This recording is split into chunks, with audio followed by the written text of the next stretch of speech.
আসসালামু আলাইকুম। একটা মার্সিডিজ গাড়ির দাম হচ্ছে 30 লাখ টাকা। ঠিক তার পাশাপাশি এক্সইউ গাড়ির দাম হচ্ছে 31 লাখ টাকা। আপনি কোনটা নেবেন? আচ্ছা দেখেন, এই গাড়িটা হচ্ছে Mercedes E240, papers all update. এমন না যে বসেছিল, গাড়ি কিন্তু ফুল রানিং, একদমই ফ্রেশ কন্ডিশন।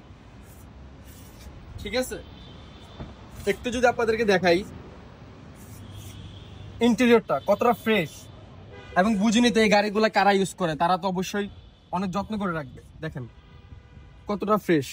এবং এই গাড়িটা কিন্তু এমন না যে 3-4 হাত বেচা কিনা হয়েছে, এমন না। এই গাড়ির বাংলাদেশে একজনই মালিক, সেকেন্ড টাইম আপনি হবেন, সেকেন্ড টাইম।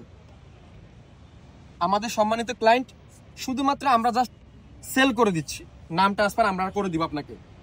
ঠিক আছে, সরাসরি মালিক নিজের নাম ট্রান্সফার করে দিবে। মার্সিডিজ E240 ব্ল্যাক কালার, একদম ফ্রেশ কন্ডিশন, অনলি 30 লাখ টাকা, অনলি 30 লাখ। ঠিক তার অপোজিট পাশে টয়োটা এক্সইউ গাড়ি 31 লাখ টাকা। এই গাড়িগুলো ভালো, বাট 18 থেকে 25 লাখ টাকার মধ্যে ঠিক ছিল, বাট এখন 31 লাখ টাকা। সো ডিসিশন আপনার, আপনি কোনটা নেবেন। যদি মার্সিডিজ জীবনের শখ থাকতেই পারে, দ্রুত চলে আসুন। খুব সুন্দর গাড়ি, খুব সুন্দর গাড়ি, মাত্র 30 লাখ টাকায় মার্সিডিজ E240। Thank you.